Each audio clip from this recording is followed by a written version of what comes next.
Me, hello Israel, it's me, Seven Heaven, coming to you once again with another video. Okay, I want to say I have no rights to the video or the music, strictly for educational purposes only. Let's get into the video, Israel. All the textbooks about the beginning of the universe.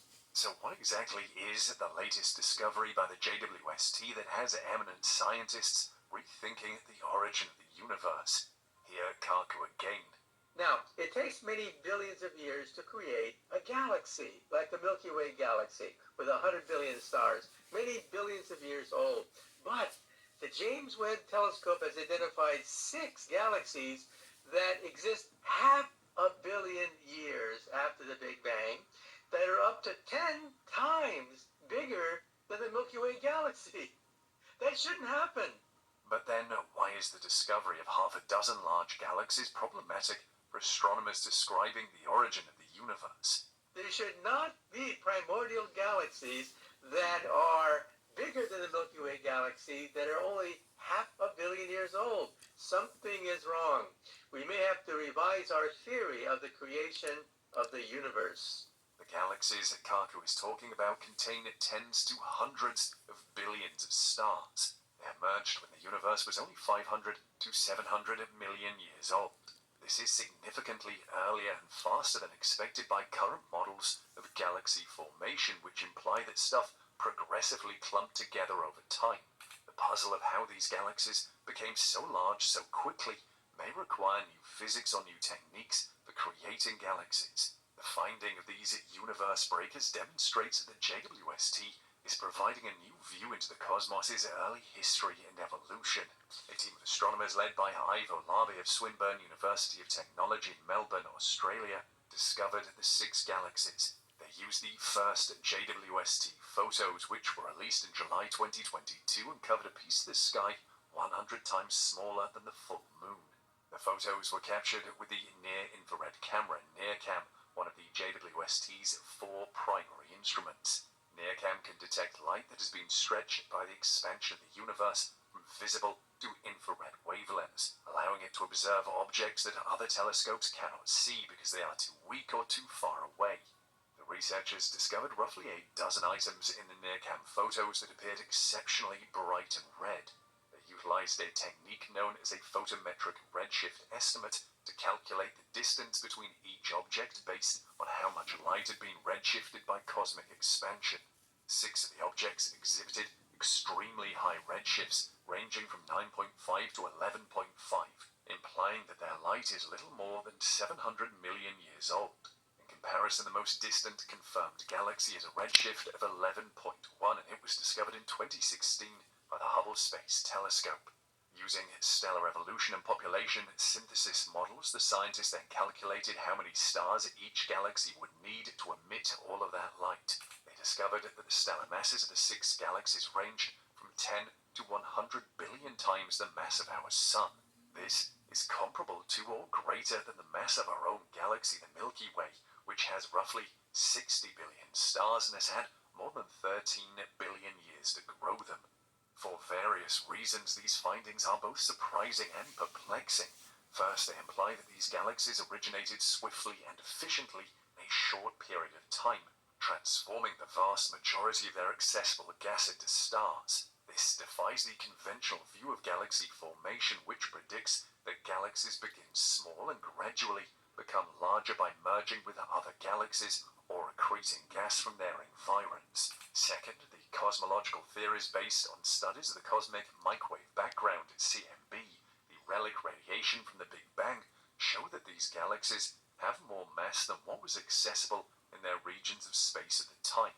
And third, they show that these galaxies have already produced a large number of old and red stars, implying that they have gone through numerous generations of star formation and chemical enrichment. This raises questions about how stars arise and grow in such young and pristine surroundings. So how can these disparities be reconciled? One possibility is that the measurements or the assumptions underlying them are incorrect. It is possible that these objects aren't galaxies at all, but rather quasars or other sorts of active galactic nuclei, AGN, fueled by supermassive black holes at their cores. AGN can appear incredibly brilliant and red, resembling faraway galaxies. However, this situation appears unlikely because AGNs have often distinct spectral signatures that these objects lack. Furthermore, because supermassive black holes require time to form and accrete matter, AGNs are projected to be rare at such high redshifts. Another possibility is that there is a flaw in the models or theories employed to interpret the observations. It is possible, for example, that these galaxies evolved via a mechanism other than what we presently understand, such as direct collapse or extreme instability. These processes have the potential to produce enormous galaxies in a short period of time without relying on mergers or accretion. Alternatively, these galaxies could be outliers or anomalies that developed under unusual conditions or in rare regions of space, rather than indicative of the general population at the time. More observations with the larger samples are required in this situation to validate their presence and quantify their frequency.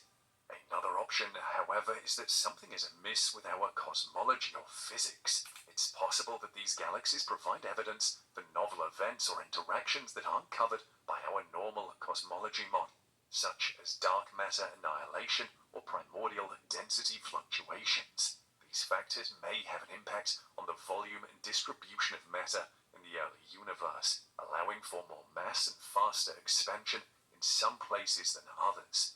Alternatively, these galaxies could represent evidence for new dimensions or additional forces not included in our current models of physics, such as string theory or modified gravity. These occurrences may have an impact on how light travels across space and time, altering its perceived brightness and redshift. But these are all theoretical possibilities that will require further inquiry and testing with more data and better models. In the coming years, the JWST is expected to give more information about these strange galaxies and their consequences for cosmology and physics. The telescope is equipped with a suite of instruments capable of performing spectroscopy and imaging at multiple wavelengths, allowing for more extensive studies of their features and surroundings. The telescope can also observe greater portions of the sky and deeper regions of space, increasing the likelihood of discovering more examples of these universe breakers or ruling them out as statistical flukes. However, the JWST has recently discovered the first chemical signs of supermassives. Forgive me, Israel. I'm trying to straighten this up. I have always had a dream to be a special education teacher, but finances were a struggle. Stars. And how large are these celestial monsters? So far, the largest stars ever observed anywhere in the universe have a mass 300 times that of our Sun. However, these supermassive stars are between 5,000 and 10,000 times heavier than our Sun, and they each have the brightness of the equivalent of millions of the Sun. The team of European researchers behind the study previously theorized the existence of supermassive stars in 2018 in an attempt to explain one of the great mysteries of astronomy. For decades, astronomers have been perplexed by the enormous diversity in the makeup of different stars packed into globular clusters. The clusters, which are typically very old, can hold millions of stars in a limited amount of space. Now, astronomical advances have discovered an increasing number of globular clusters, which are regarded to constitute the missing link between the universe's first stars and the galaxies. There are around 180 globular clusters in our Milky Way galaxy, which contains over 100 billion stars. But the question remains, why do the stars in these clusters have such a diverse range of chemical components, despite the fact that they were apparently all created at the same time from the same cloud of gas? Many of the elements in the stars would require enormous quantities of heat to generate, such as aluminium, which would require temperatures of up to 70 million degrees Celsius. That is considerably above the temperature that stars are estimated to reach at their core, which is roughly 15 to 20 million degrees Celsius, equivalent to the Sun. And so the scientists devised a possible solution: a raging supermassive star spewing forth chemical pollution. They believe that these massive stars are formed by successive collisions in densely packed globular clusters. It would eventually become like a massive nuclear reactor, continuously feeding on matter and ejecting a lot of it. This discarded pollution will then feed young developing stars, providing them with a wide wider range of chemicals as they got closer to the supermassive giant, and they discovered them in the galaxy GNZ11, which is more than 13 billion light-years away. The light we see from it is just 440 million years old from the Big Bang. It was found by the Hubble Space Telescope in 2015 and held the record for the oldest observed galaxy until recently. As a result, it was an ideal early target for Hubble's successor, the JWST. The new space telescope provided two new hints: the tremendous density of stars and globular clusters, and most importantly, the existence of a lot of nitrogen. Nitrogen requires extremely high temperatures, which the researchers believe can only be created by a giant star. If the team's earlier notion was a sort of footprint of our supermassive star, this is a bit like finding a bone. However, there's little chance of ever seeing this beast up close. According to scientists, the life expectancy of supermassive stars is just about 2 million years, a little blink of an eye on the cosmic timescale. However, they believe globular clusters existed until almost 2 billion years ago, and they may yet disclose further signs of the enormous stars they once harbored. However, Michio Kaku has an alternative explanation for the latest discoveries by the JWST: black holes. These are not baby galaxies at all. They're actually monstrous black holes. Black holes that formed after the instant of creation. That's baffling scientists because they don't fit in the normal sequence of the birth of a galaxy. So I personally think that we're actually looking at monster black holes where perhaps new laws of physics are emerging. And again, if you can figure all this out, there could be a Nobel Prize waiting for you. However, one related theory is that the universe is a giant black hole. This theory proposes that our universe was created by a gigantic black hole that collapsed into another larger cosmos. The event horizon of a black hole is a threshold beyond which nothing can escape its gravitational force. The high gravity would distort and twist the fabric of space-time inside the event horizon, resulting in a singularity, which is a point where density and curvature become infinite. Some scientists believe that instead of a singularity, there could be another event horizon inside the black hole, leading to a separate world with different physical rules. This would imply that our universe is nested inside a black hole inside another universe, and that other universes may exist inside other black holes. This hypothesis assumes that black holes are not just one-way traps, but also portals to other domains of space and time. And some theoretical models and mathematical computations support this assumption, but it has not been validated or proven by any observations or experiments.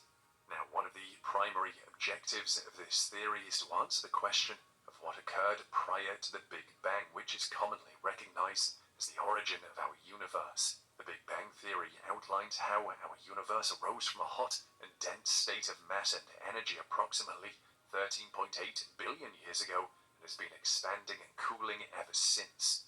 The Big Bang theory, on the other hand, does not explain what produced or triggered this initial condition or what was before it. Many physicists believe that there was no time before the Big Bang because time began at that instant, and thus inquiring what happened before it is, well, useless or senseless. Some physicists, however, are dissatisfied with this response and seek a more profound explanation. Short-term rentals are one of the smartest wealth-building strategies today, but actually setting up the creation of our universe. And one theory is that our universe evolved from a black hole in another universe. This concept was first introduced by Russian physicist Igor Novikov in 1973. It has since been expanded upon by other physicists such as Lee Smolin, Nikodym Poplawski, and Stephen Hawking. According to this theory, our universe could be one of many that exist within a multiverse, which is a vast array of distinct universes, each with its own set of physical laws. Some of these universes may include black holes capable of spawning new universes. But how is this possible? One way to think about it is to imagine a black hole structure as a hole in space-time. According to Einstein's general theory of relativity, space and time are inextricably linked and may be influenced by the existence of matter and energy.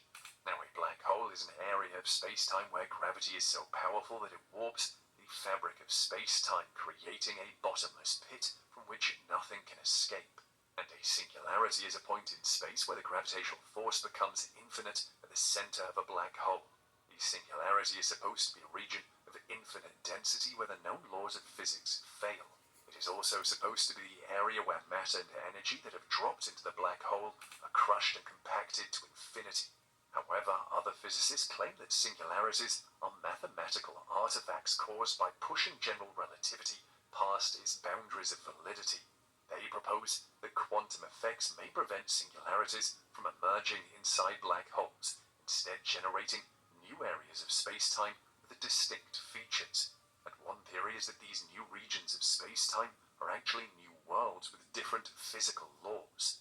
And the event horizon, which is the boundary beyond which nothing can escape or communicate, would separate these new universes from their parent universes. Both the parent and kid universe would have their own event horizons in this scenario. One outside the black hole, the parent's event horizon, and one inside the black hole, the child's event horizon. And yet another theory is that these new sections of space-time are actually wormholes, which are space-time shortcuts or tunnels. Wormholes are theoretically potential answers to Einstein's general relativity equations, but they have never been observed or demonstrated to exist. Both ends of the wormhole would be connected to distinct worlds in this scenario. One end would be inside the parent's black hole, the parent's event horizon, and the other would be outside the child's black hole, the child's event horizon. Matter and energy that fall into a black hole in one universe may emerge as a white hole in another. A white hole is the polar opposite of a black hole in that it's a region of space into which nothing can enter but everything can leave. A white hole could serve as a source or seed for a new universe, supplying matter, energy, space, time, and possibly even physical laws. This process has the potential to continue endlessly, resulting in an infinite hierarchy or network of universes within universes within universes. Each universe has its unique history, evolution, structure, makeup, and fate. Some worlds would be similar to ours, while others may be vastly different. Some universes may be older than our own, while others may be younger. Some universes may be isolated from others, while others may interact or collide. And this theory has some compelling aspects, such as providing a natural explanation for why our universe exists, how it was created, what it is made of, and what it will become. It also offers a possible solution to some cosmological puzzles, such as why our universe has lower entropy, why it has fine-tuned physical constants, why it has an inflationary expansion, why it has dark energy, why it has dark matter, why it has baryon asymmetry, why it has large-scale structure, why it has cosmic microwave background radiation, why it has primordial gravitational waves, why it has quantum fluctuations, why it has quantum entanglement, and so on. This theory, however, faces numerous difficulties and objections, including being highly speculative, untestable, unfalsifiable, incomplete, inconsistent, paradoxical, circular, ad hoc, anthropic, metaphysical, and so on. Here are some of the challenges and criticisms. How can we put this theory to the test or verify it? How can we view or communicate with universes outside of our own? How can we tell the difference between different sorts or degrees of universes? How can their Okay, properties Israel. or parameters be measured Much or love. compared? Do you think